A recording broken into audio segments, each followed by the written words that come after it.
আমার সকল প্রিয় দর্শক বন্ধুদের বিশ্ব সঙ্গীত দিবসের প্রীতি ও শুভেচ্ছা জানিয়ে আজকের ভিডিওটি শুরু করছি।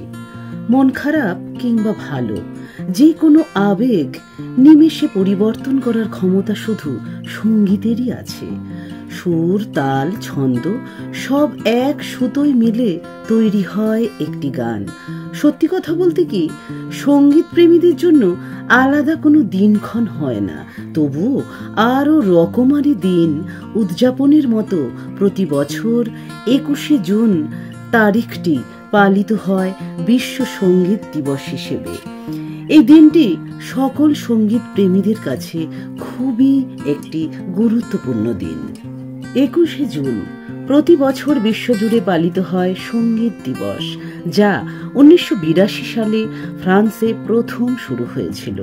এই দিনে সঙ্গীত শিল্পকে উদযাপন করা হয় এবং বিনামূল্যে সঙ্গীত পরিবেশনের মাধ্যমে মানুষকে একত্রিত করা হয়। এই দিনটি সঙ্গীত প্রেমীদের কাছে একটি বিশেষ দিন, যেখানে তারা বিভিন্ন ধরনের সঙ্গীত উপভোগ করতে পারেন এবং সঙ্গীত শিল্পকে সম্মান দিতে পারেন। বিশ্ব সঙ্গীত দিবসের মজার তথ্য হল, এই দিবসের শিকড় ফ্রান্সে। 1982 সালে 21শে জুন তারিখে ফরাসি সংস্কৃতি মন্ত্রী জ্যাক ল্যাং দেশে সঙ্গীত উদযাপন এবং প্রচারের একটি উপায় হিসাবে এই অনুষ্ঠানটির সূচনা করেছিলেন। তারপর থেকে জনপ্রিয়তা সারা বিশ্বে ছড়িয়ে পড়ে এবং এখন Bharat, Italy, Australia, Peru, Canada, যুক্তরাজ্য এবং জাপান সহ 120টি দেশের 1000টিরও বেশি শহরে এই দিনে বিশ্ব সঙ্গীত দিবস পালিত হয়।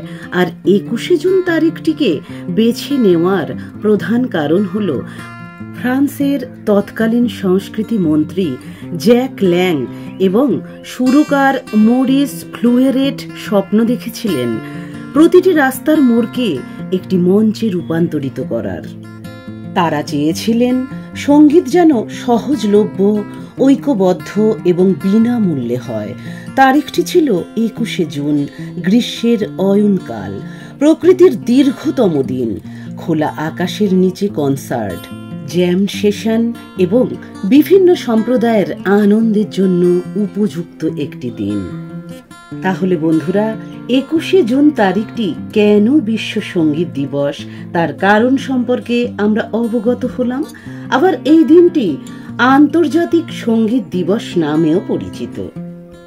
এই বিশ্ব সঙ্গীত দিবসে সকলের হৃদয়ের ছন্দ এবং বিশ্বের সুর আমাদের সকলকে আরও কাছাকাছি নিয়ে আসুক।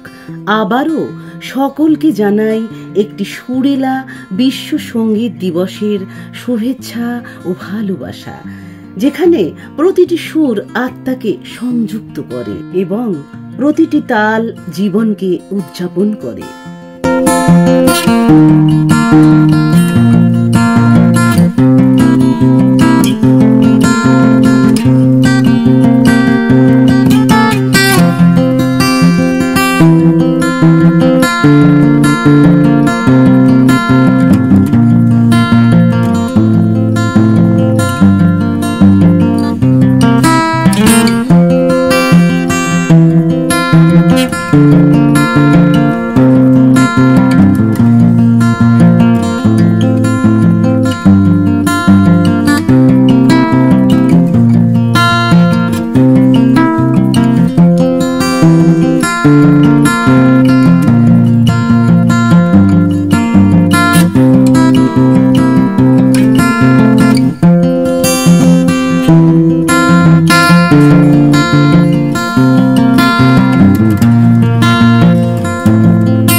আজকের ভিডিওটি কেমন লাগলো বন্ধুরা অবশ্যই জানাবেন। আর আপনারা সকলে ভালো থাকবেন, সুস্থ থাকবেন, সাবধানে থাকবেন আর সব সময় হাসি খুশি থাকবেন।